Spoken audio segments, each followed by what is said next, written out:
Lucas 10, vamos ler. Eu vou ler uma parte do texto, depois outra parte do texto. E eu vou citar algumas comparações entre Lucas e Mateus para sinalizar os irmãos. Mas nesta noite nós vamos falar sobre o plano missionário de Cristo para a sua igreja. Tá bom? Já foi lido o texto no início e agora eu vou retomar alguns pontos apenas. Depois disso, o Senhor designou outros 70 de 2 em 2 e os enviou adiante dele a todas as cidades e lugares para onde ele estava prestes a ir. Lhes disse, a colheita é grande, mas os trabalhadores são poucos.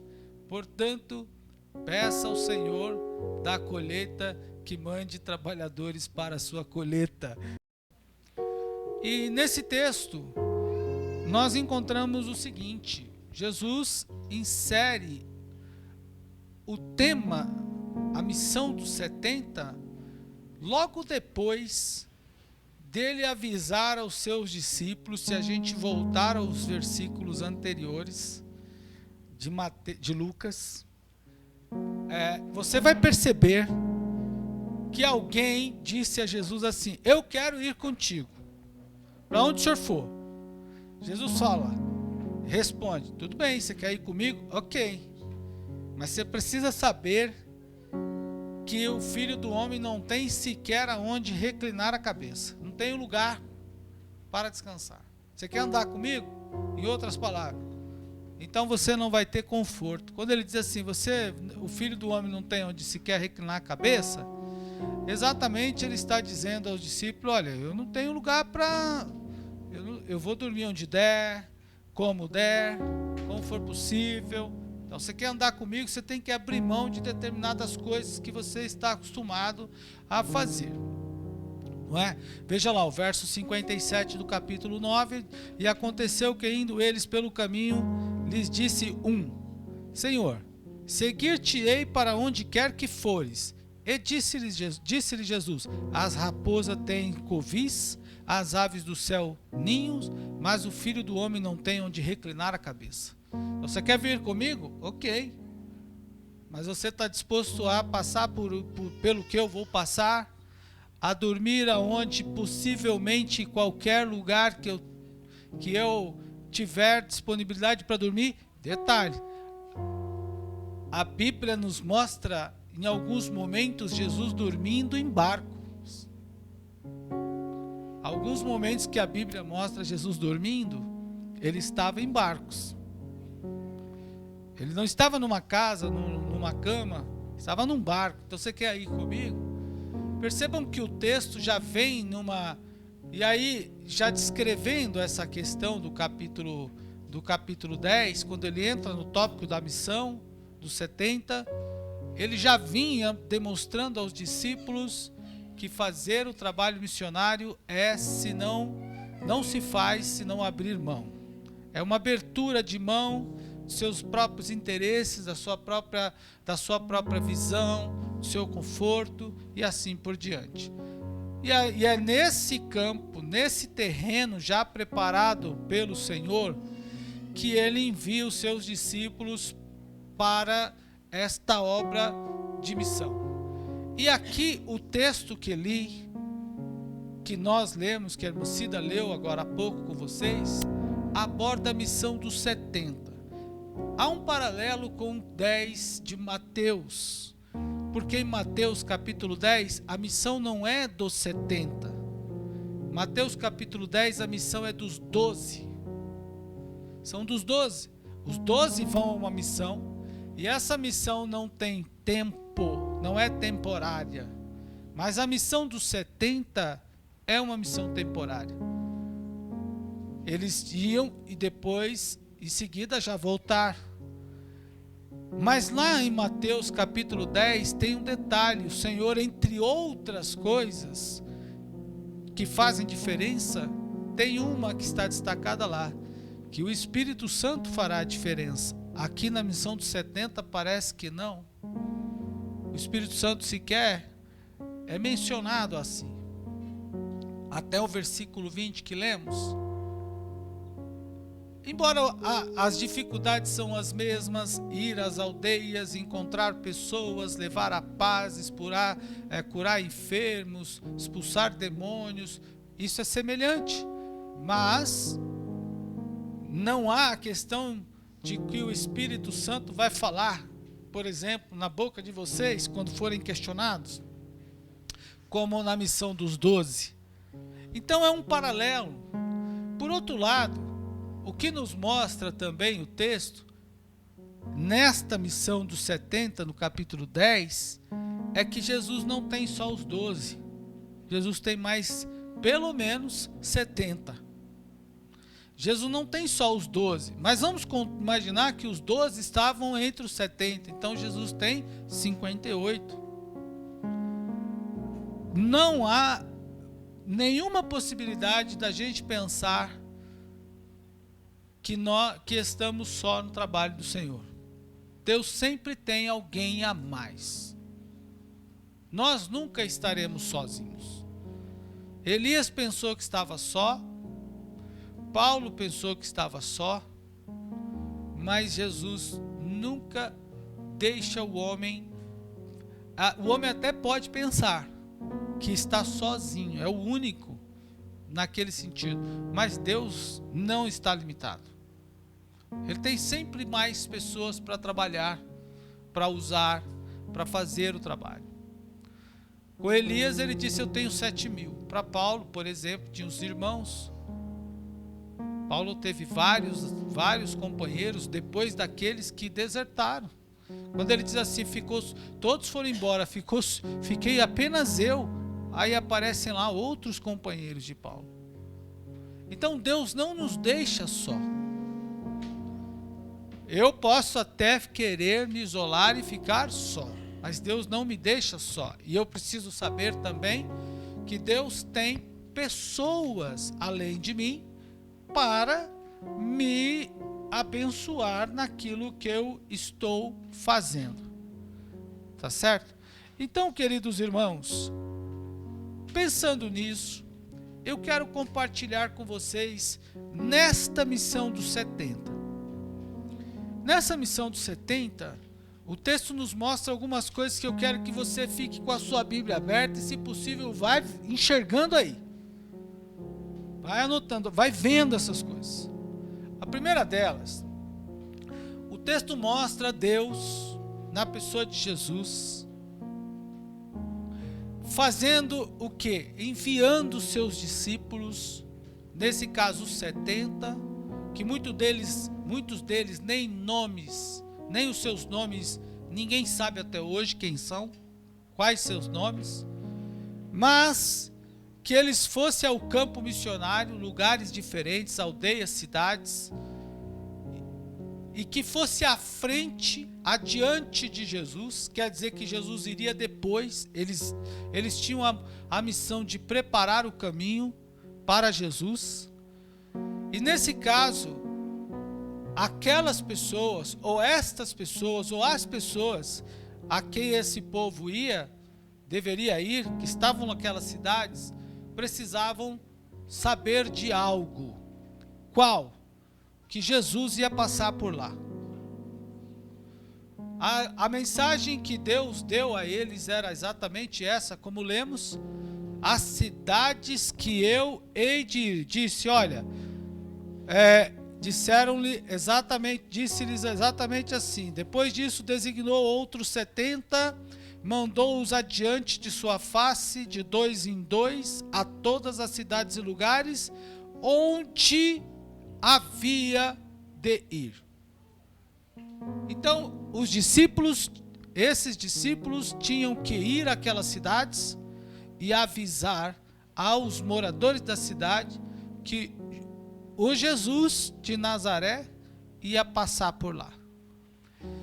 E aí, me chama também a atenção que o texto nos ensina algumas coisas. Primeira delas, que Jesus mudou a atividade dos discípulos e até mesmo o poder de atuação deles, ou o campo de atuação. Porque se até então nós nem sabemos quem esses discípulos eram, além dos 12, parte dos 12, preste atenção aqui, parte dos 12 eram pescadores, mas outra parte tinham outras funções, coletor de impostos, por exemplo. Mas aqui nos 70 nós não sabemos qual era a profissão dos 12. Apesar disso, também não sabemos se eles tinham condições, se eles sabiam falar bem, se eles faziam uma boa publicidade, se eles tinham uma boa abordagem. Não sabemos como que eles iam fazer isso, de que maneira que eles iriam anunciar a ida de Jesus até aquelas cidades.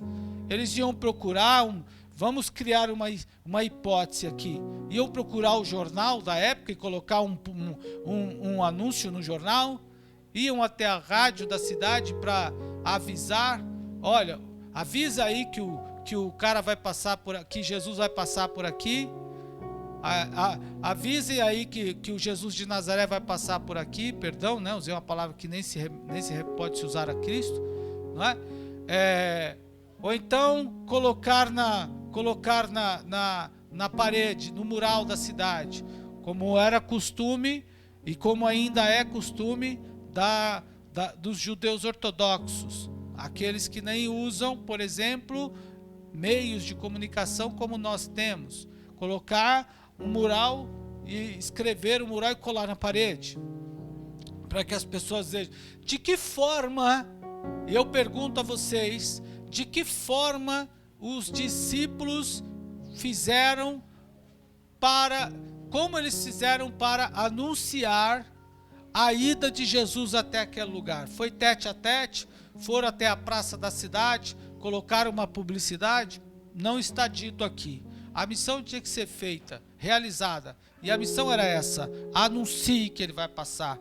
Será que eles tinham coragem de entrar pela cidade, por exemplo, dizendo ou gritando: homens dessa aldeia, Jesus vai passar por aqui? Também não está dito. Não está dito aqui se eles tinham vergonha, se eram tímidos, se tinham coragem. Não está dito aqui. O que está dito é que Jesus deu uma missão e eles tinham que realizar. Bom, nesse caso, a mudança que Jesus proporcionou na vida dos discípulos, né, uma vez que eles agora deixam o seu sustento e vão trabalhar, foi tamanha que eles voltaram alegres. Percebam, eles foram, e como a irmã Cida leu muito bem, o verso 20 diz que eles voltaram alegres. Eles voltaram com a sensação de dever cumprido e com algo além daquilo que eles esperavam. Porque eles disseram assim: veja, Senhor, que até no teu nome ou pelo teu nome, até os demônios se nos submetem. Não estava no plano deles, ao que parece, expulsar demônios. O que estava no plano deles era anunciar a ida de Jesus. Expulsar demônio parece que foi uma consequência ou algo além daquilo que eles foram enviados a fazer. E é por essa razão que eles voltam alegres. Veja lá o verso 20. Eles disseram assim, verso 19. Aliás, né? É o 20 mesmo. Ele diz assim: e eis que, mas vos alegreis, não vos alegreis porque os sujeitos, os espíritos, alegrai-vos antes, porque o nome de vocês está escrito no livro da vida. E o verso 17 diz: e voltaram os 70 com alegria, dizendo: Senhor, pelo teu nome até os demônios se nos sujeitam. Até os demônios. Ao que parece, eles não esperavam que isso viesse a acontecer, mas aconteceu. Bom, então veja que Jesus mudou completamente a atuação dos discípulos nesse momento. Ele muda o trabalho, ele muda a ação. Quando os discípulos vão com a missão de anunciar que Jesus vai passar por lá, essa missão é terrena. Mas quando eles voltam dizendo que os demônios foram expulsos, eles estão falando de outra esfera, de campo espiritual. Mudança completamente. Bom, dito isso, irmãos, eu quero ainda compartilhar com vocês o seguinte. O Senhor também diz algo interessante, que as aldeias e as cidades por onde eles iam passar, também passariam por transformações. E o texto diz que passaram, porque até demônio saiu de lá. Se demônios saíram, então eles voltam alegres por isso, por essa razão. Bom, nesse sentido, irmão, eu fico pensando com vocês o seguinte. Pense, temos uma história de Deus que transformou, primeiro, seus discípulos, segundo, os seus discípulos transformaram a vida de outras pessoas. Olha que nós temos aqui uma sequência de transformações. Então, Jesus transformou a vida dos discípulos, os discípulos transformaram a vida dos ouvintes das cidades. É um processo contínuo de transformação. No entanto, me chama a atenção algumas coisas que eu quero compartilhar com vocês. Além da primeira que eu já disse, que o Senhor não disse exatamente, por exemplo, de não ter o nome desses discípulos. Mas me chama a atenção de algo que eu quero compartilhar com você. A missão era extraordinária, obviamente, era temporária, já falei sobre isso. Tinha que ser realizada plenamente, também já falei sobre isso. No entanto, tem algo que o Senhor deixa muito claro nesse texto, e esta é a primeira. Quando eles vão, vejam lá o texto, versículo 2, quando Jesus os envia, Jesus dá logo uma informação importante. E qual é a informação importante? A primeira é esta: e disse-lhe, quando orardes, dizei, Pai, estou mudando a palavra, é o versículo 2, é o capítulo 10 mesmo.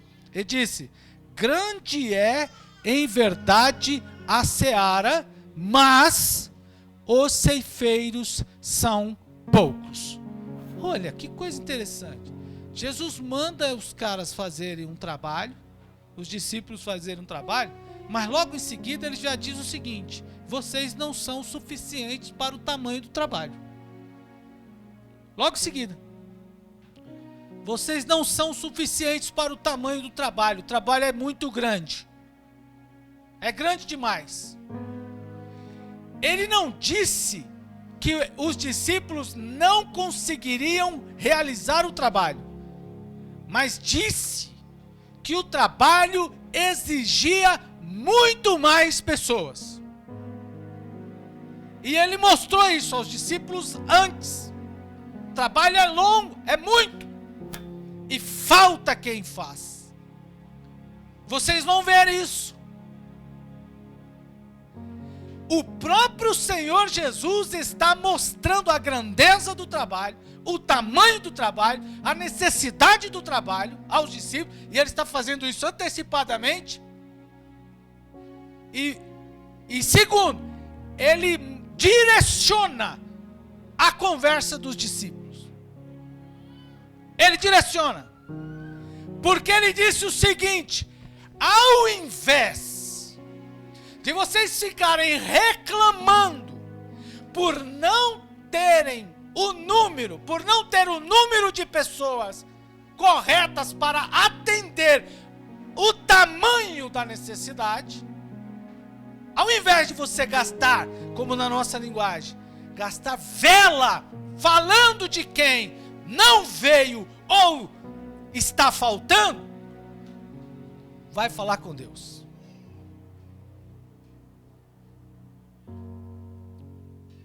E isso para nós é extremamente importante. Porque qualquer pessoa que vai realizar um trabalho, que sabe que o trabalho é grande, que precisa de mão de obra, e que ele entende que talvez com mais mãos, com mais braços disponíveis ali, a coisa seria realizada de forma mais eficiente, a pessoa passa a lamentar. Mas poderia ter fulano, podia ter mais pessoas aqui, podiam ter mais gente aqui, mas não era esse o plano de Deus.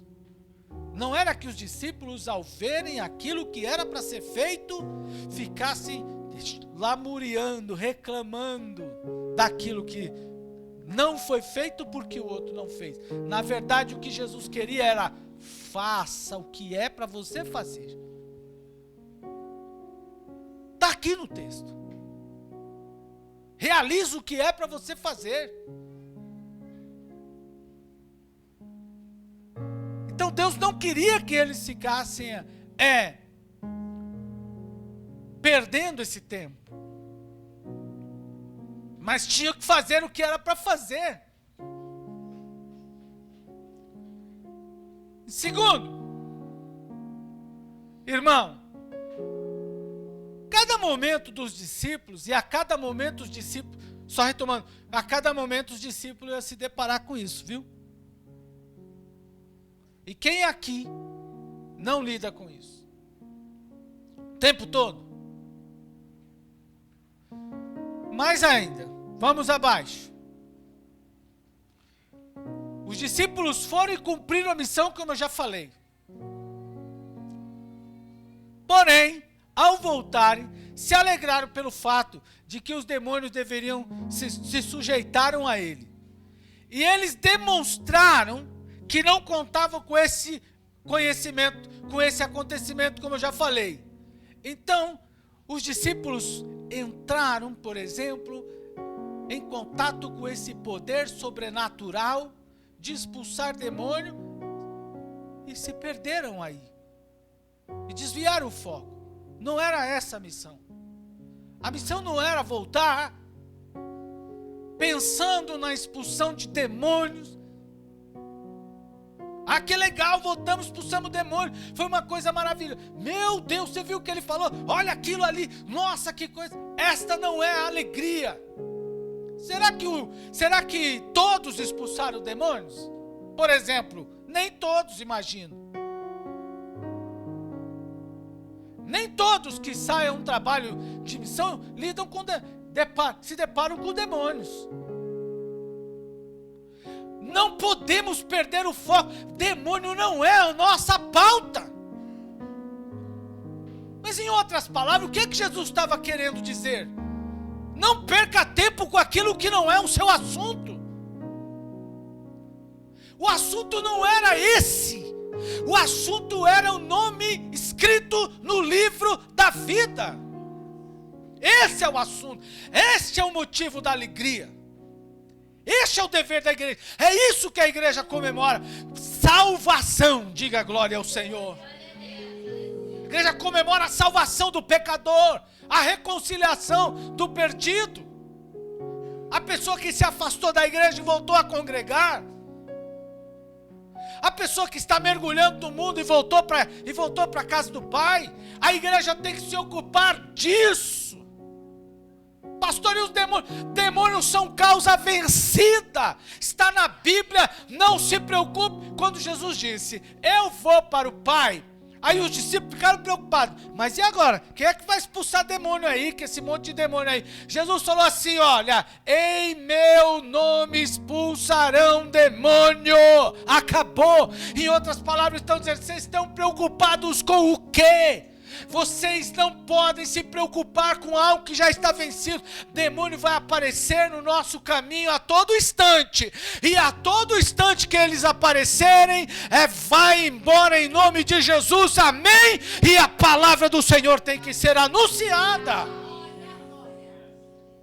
Mas parte da nossa sociedade, da nossa geração de igreja, precisa do espetáculo dos demônios no templo. Precisa, porque senão um culto onde tem bancos vazios é tido como precisamos de um espetáculo. Hoje, pela manhã, a irmã Cida, logo que nós acordamos, a irmã Cida ligou a TV e aí, eu não sei que canal estava, mas havia lá um pastor pregando, fazendo um trabalho de oração. E ele entrevistou uma fila quilométrica, não é? Uma fila quilométrica, uma fila bem grande de pessoas, vindas de todos os lugares, regiões. E aí a pessoa, ele perguntava assim, qual é o teu nome? Aí a pessoa dizia assim, meu nome é fulano. Vem de onde? Vem venho de tal lugar, venho de Santa Catarina, venho não sei da onde, venho de tal lugar. Veio fazer o quê? Vim para resolver. O que é que você veio fazer aqui? Vim para resolver. Não foi? O que é que você veio fazer aqui? Vim para resolver. Aí, estava assim, absolutamente, já muito combinado. Vim para resolver. Vem de onde? Vem de tal lugar. Qual é o teu nome? Tal. Vem para quê? Vim para resolver. Vem para quê? Vem para resolver. Vem para quê? Vem para resolver. Vem para quê? Vem para resolver. Olha, esse não é o nosso objetivo aqui. Você pode ter vindo aqui hoje com o seu problema e voltar com ele. Pode ter vindo com a sua enfermidade e voltar com ela. Você pode ter vindo com a sua crise e vai voltar com a sua crise. Pode pode voltar. Jesus pode curar? Jesus pode curar você aqui. Você pode até passar mal. Alguém falou aí que a menina estava cantando no culto e teve um mal e morreu. Pode vir vivo e sair morto. Pode acontecer. Quantos pastores pregando, infarto e morre. Agora, tem uma coisa que você precisa ter. Você precisa sair daqui com ela. Talvez você pode até ter chegado sem, mas precisa sair daqui com ela. O que, pastor? A presença de Deus na sua vida. A palavra de Deus na sua vida. Porque é a palavra de Deus que resolve o problema. Qual o problema, pastor? Qual o problema? Ninguém, nenhum dinheiro no mundo, nenhum remédio, nenhuma cura consegue resolver o problema da alma do homem. Mas a palavra de Deus resolve o problema da alma do homem. E tem mais: livra o homem do pecado. Nada tira o homem do pecado. Dinheiro não tira, casa não tira, carro não tira. Mas Jesus tira o homem do pecado.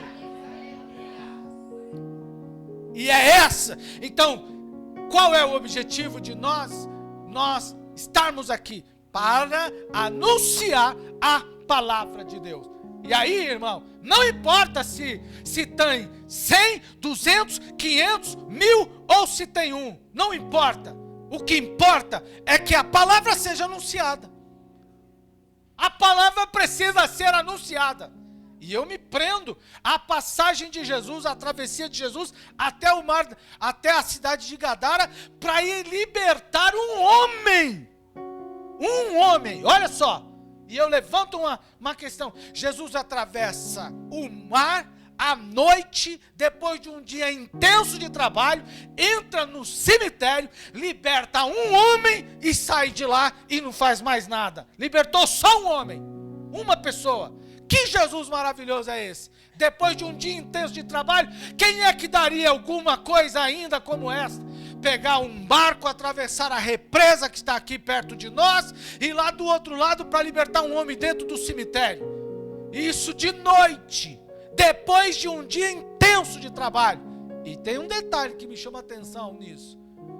Os discípulos passaram 3 anos e 40 dias com Jesus, mais os 3 de sepultura, porque Atos 1, capítulo 1, versículo 3, diz assim: e Jesus, tendo ressuscitado, passou cerca de 40 dias com seus discípulos, apresentando provas incontestáveis. Então foram 3 anos e 40 dias, mais os 3 de sepultura, para que os discípulos saíssem a pregar o evangelho, tanto em Jerusalém, Samaria, Judeia e até os confins da terra. Ok, eles só foram para Samaria, Judeia e até os confins da terra depois de passarem 3 anos e 43 dias, vamos colocar assim, os 3 dias de sepultura com Jesus. Mesmo que Jesus estivesse sepultado, eles passaram por lá, porque a Bíblia diz que alguns estavam orando enquanto os dispersos, então eles estavam por ali.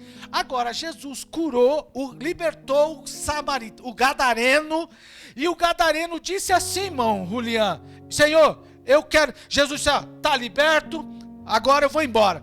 Aí o gadareno diz o seguinte: eu quero ir contigo, quero entrar no barco. Ele disse: nananina nada, você não vai comigo não.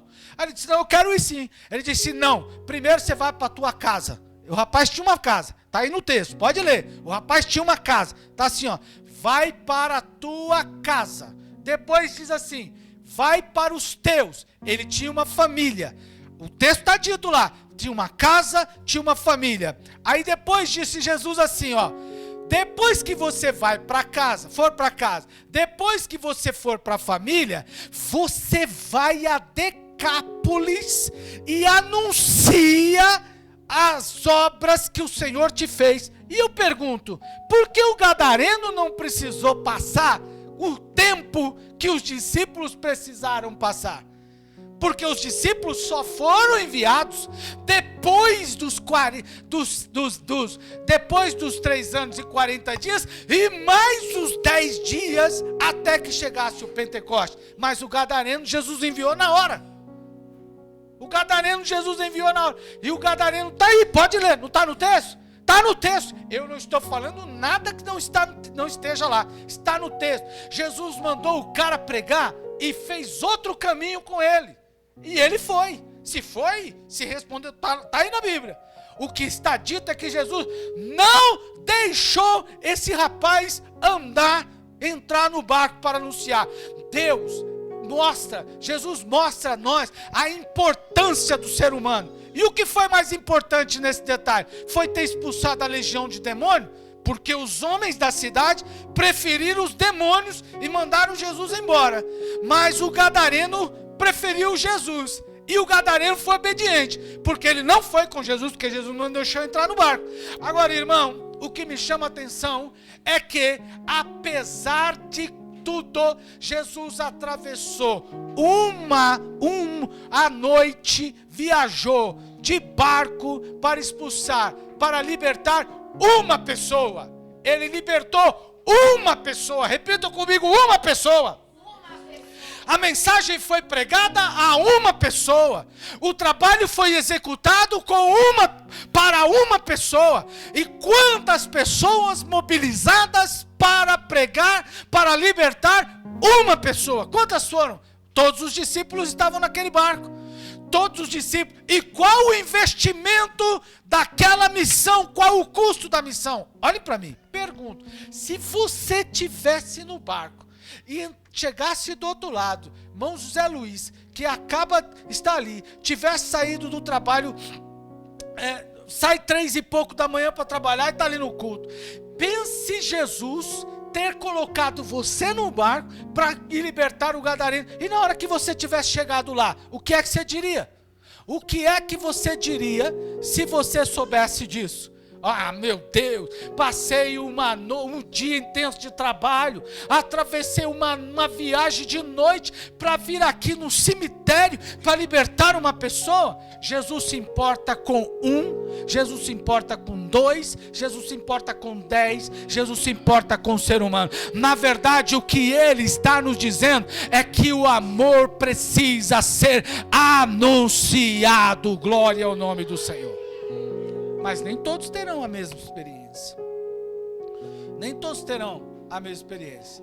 Então não se prenda a esse detalhe. Nem todos terão a mesma experiência. Nem todos voltaram. Nem todos expulsaram demônios. Nem todos expulsaram demônios. Ontem nós fizemos um trabalho extraordinário lá na praça. Foi extraordinário o trabalho. Absolutamente extraordinário. E eu sou um evangelista e posso falar nisso. Foi extraordinário. Levei um grupinho lá. Um grupinho não no sentido de menosprezo, mas um grupinho interessante, porque eram mais adolescentes, pré-adolescentes e adolescentes. E aí, em menos de 1 hora, mais de 100 pessoas foram abordadas. Em menos de 1 hora, mais de 70 pessoas receberam oração nas ruas. Em menos de 1 hora, uma pessoa decidiu e se entregou para Jesus no meio da rua. E aí quando eu volto com essa adolescente, ela vem pisando pelas nuvens, andando alegre. Olha que coisa, meu Deus, toda feliz. E eu vou passar o meu aniversário evangelizando, que coisa gloriosa. Olha só, e aquela coisa toda, aquele contato todo que ele teve ali. Irmão, são experiências da evangelização. Nós temos que ir, cumprir a ordem do Senhor e voltar com a missão cumprida. Mas podia ter mais gente lá? Podia, problema de quem não foi, problema de quem não quis ir, problema de quem não deu para ir. Eu fui, fiz o trabalho que era para fazer e o nome do Senhor é glorificado. Vai ter outra oportunidade, aí você poderá ir. Glória ao Senhor, louvado seja o nome do Senhor. Era isso que Jesus, entre outras coisas, estava dizendo aos seus discípulos. Ele estava mostrando, cumpra a missão, irmão. Ele estava dizendo, cumpra a missão, não se preocupe com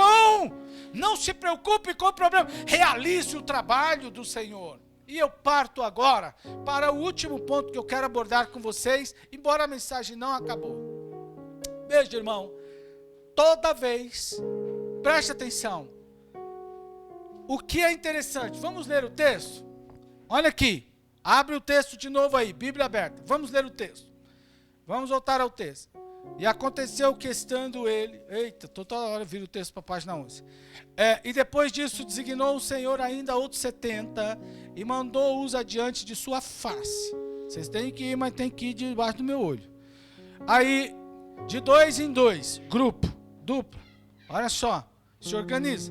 A todas as cidades, não eram algumas, e lugares onde ele havia de ir. E dizia-lhe, grande é a seara, mas os obreiros são pouco. Rogai, pois, ao Senhor da seara para que envie ceifeiros para a tua seara. Aí ele diz assim, ide, eis que vos mando como cordeiro. Quem quer ir como cordeiro no meio de lobo? Quem quer ir como cordeiro no meio de lobos? Quem aí quer ir como cordeiro no meio de lobo? Veja que Jesus já está revelando o tamanho, os problemas da missão. Primeiro problema, pouca gente. Segundo problema, seara grande. Primeiro, seara grande. Segundo problema, pouca gente. Terceiro problema, lobos devoradores e vocês são ovelha. Eles vão querer engolir vocês, morder, estraçalhar. Aí vamos lá, a gente pode enumerar problemas. Dê uma lida nesse texto e comecem a ver os problemas.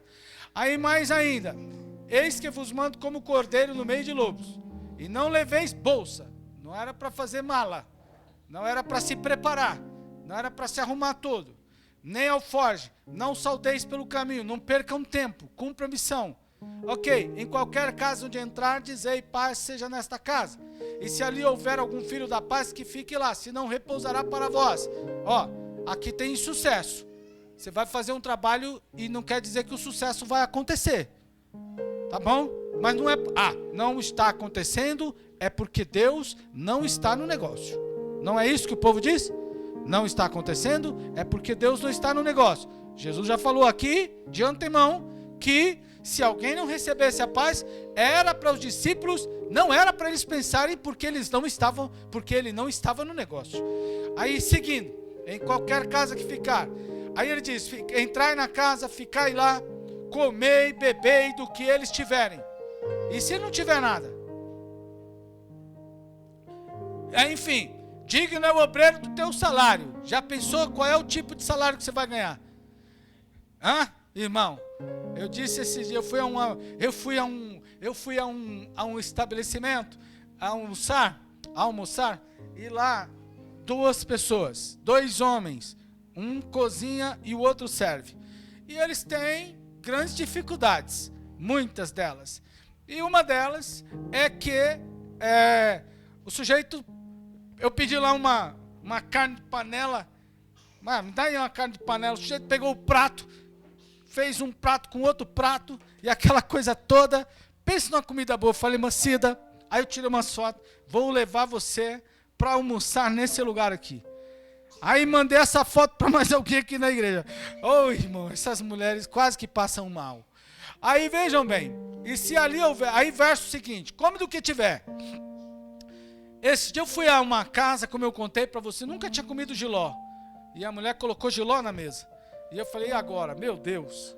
Cortei o jiló em pedacinho, Sempre todo mundo fala que é muito ruim aquela coisa má, aquele negócio, cortei pedacinho, engoli, um atrás do outro. Eu contei pra ela, falei, não senti o sabor do seu jiló. Eu cortei ele pequenininho, engoli tudo. Aí ela, então tá bom, tome outro, no dia seguinte. E ficou bem assim, olhando. Eu falei, vou comer o seu jiló do mesmo jeito. Cortei, tome. E glória ao nome do... Mas o próximo eu vou mastigar direitinho. Glória ao Senhor, até gostar.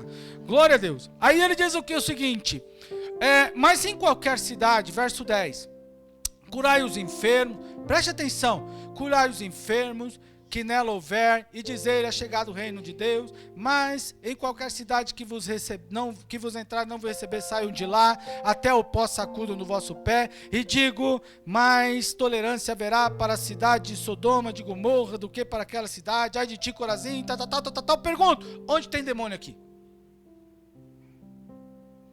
Aonde tem demônio aí? Na fala de Jesus. Em que momento? Jesus falou que era para expulsar demônios. Alguém encontrou? Vamos ler mais um pouquinho então? Vamos lá. Ai de ti, Corazim, ai de ti, Betsaida, porque sentiram Sidom, se eu fizesse as maravilhas que em vós foram feitas, há muitos estariam assentados em saco de pano, grosseiros e cinza, e se teriam aprendido. Portanto, para Tiro e Sidom, haverá menos rigor no dia do juízo do que para vós. E tu, Cafarnaum, será levantado até o céu, e ao inferno serás abatida. Supõe-se que tenha demônios no inferno. Quem vos ouve, a vós, a mim vos ouve. Quem vos rejeita, a mim rejeita. E quem a mim me rejeita, rejeita aquele que me enviou. E voltaram os 70, alegrando. Olha aqui para mim, preste atenção. E voltaram os 70 se alegrando, que até os demônios se expulsaram. Eu pergunto, em que momento da fala Jesus disse a esses discípulos que eles iam expulsar demônios? Então olhe para mim. A missão, irmão, quanto mais a igreja avança, mais o poder de Deus se revela.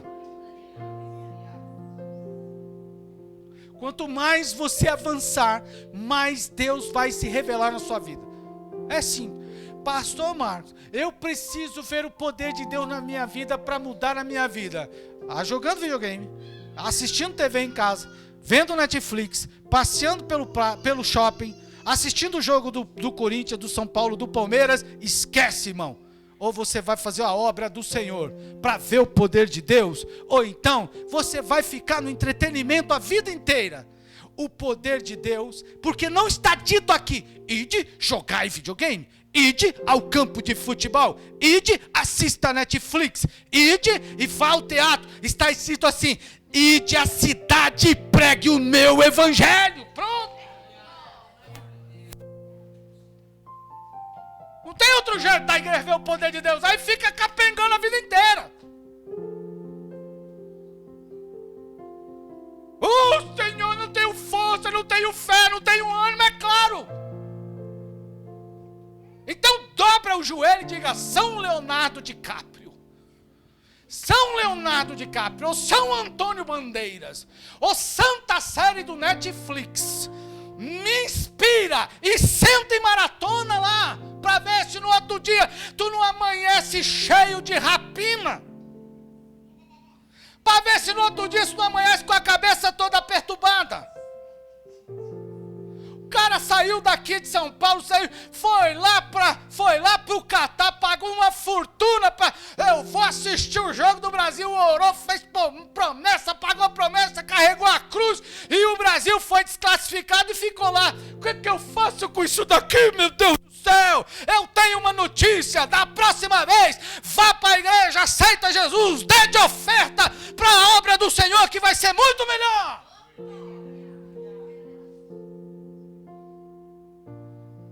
Agora, crente cheio do Espírito Santo é diferente.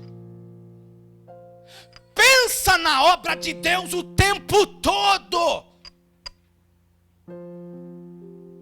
Era isso que Jesus estava dizendo, entre outras coisas. Você pode dizer amém? Se tiver difícil, irmão, engolir. Mas é preciso dizer. Às vezes está muito difícil. Mas não tem acordo. A obra de Deus não se faz controle remoto. Olhe para mim. A obra de Deus não se faz por controle remoto. A obra de Deus não se faz na Netflix. Pode até a igreja produzir um longa-metragem, como eu assisti esse dia, espetacular, que eu pedi à irmã para já marcar aqui a data para a gente fazer um telacrente, porque assisti um filme esses dias, espetacular, que farei questão de rodar esse filme aqui na igreja, num tela crente. Filme da Assembleia de Deus do Maranhão. Lindo, longa-metragem, espetacular.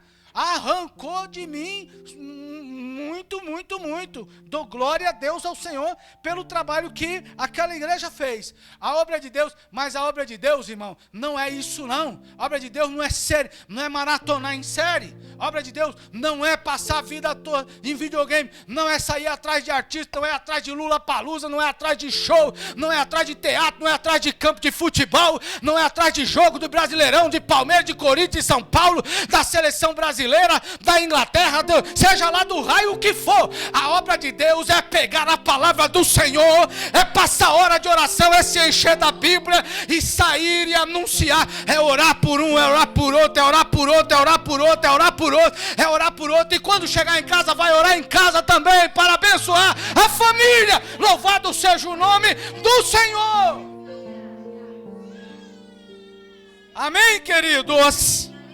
Você pode dizer amém? Amém. E é isso que Jesus estava dizendo aos seus discípulos. Era isso, entre outras coisas. Nós precisamos entender esse plano. E eu concluo dizendo o seguinte: quando a igreja avança, o diabo foge.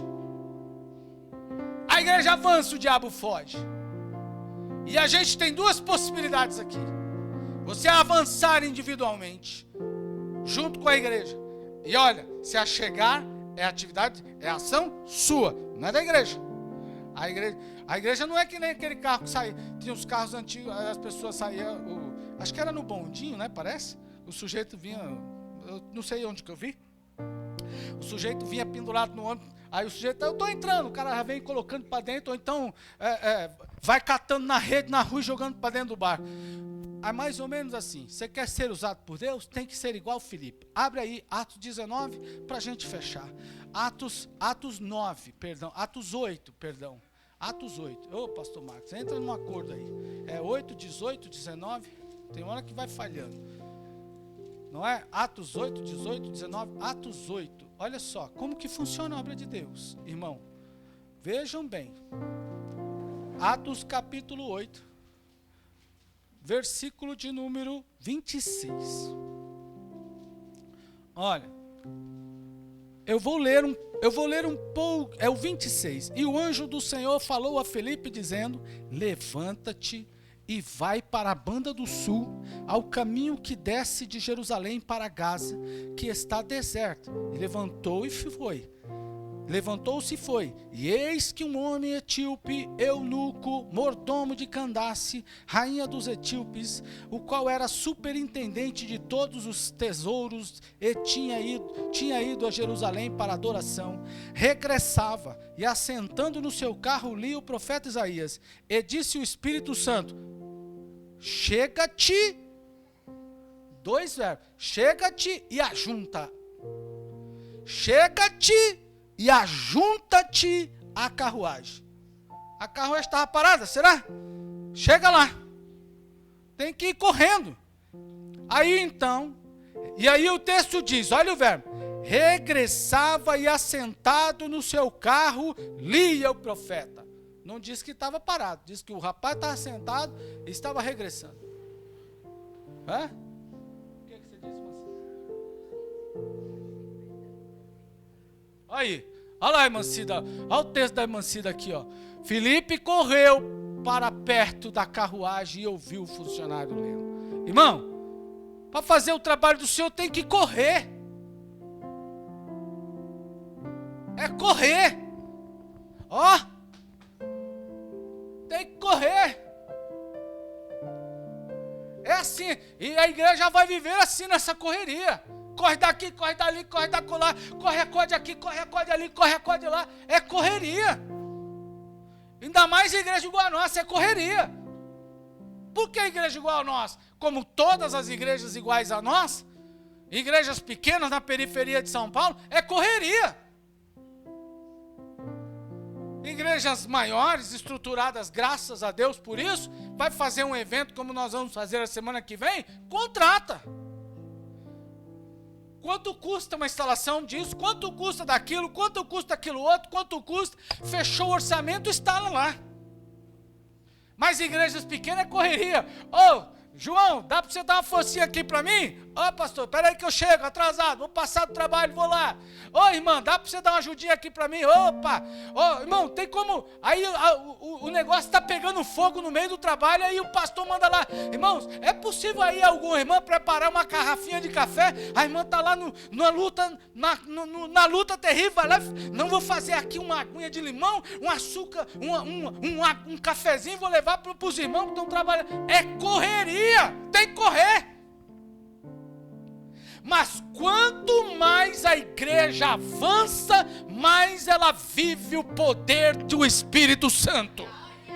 Eu não posso esperar eu ter para fazer, eu quero ter para fazer, mas eu vou fazer com aquilo que Deus me deu, e o principal Deus me deu sabedoria, Deus nos deu a palavra, Deus nos deu o Espírito Santo, Deus nos separou, então nós estamos aqui para fazer o trabalho do Senhor, aleluia, e nós vamos, enquanto a gente vai os demônios saem, enquanto a gente vai as almas se rendem, enquanto a gente vai as pessoas conhecem a Jesus, se rendem aos pés de Jesus, e o nome do Senhor é glorificado, e eu tenho certeza, que se vocês também atenderem ao apelo da palavra do Senhor, irmão, e saírem pelas ruas, como fez essa mocinha ontem, que orou por quantas pessoas eu não sei. Alguém disse assim, uma pessoa, porque ela não foi comigo, ela foi com uma pessoa que ela nem conhecia, com outra pessoa, e alguém dizia assim, o que foi interessante na hora final,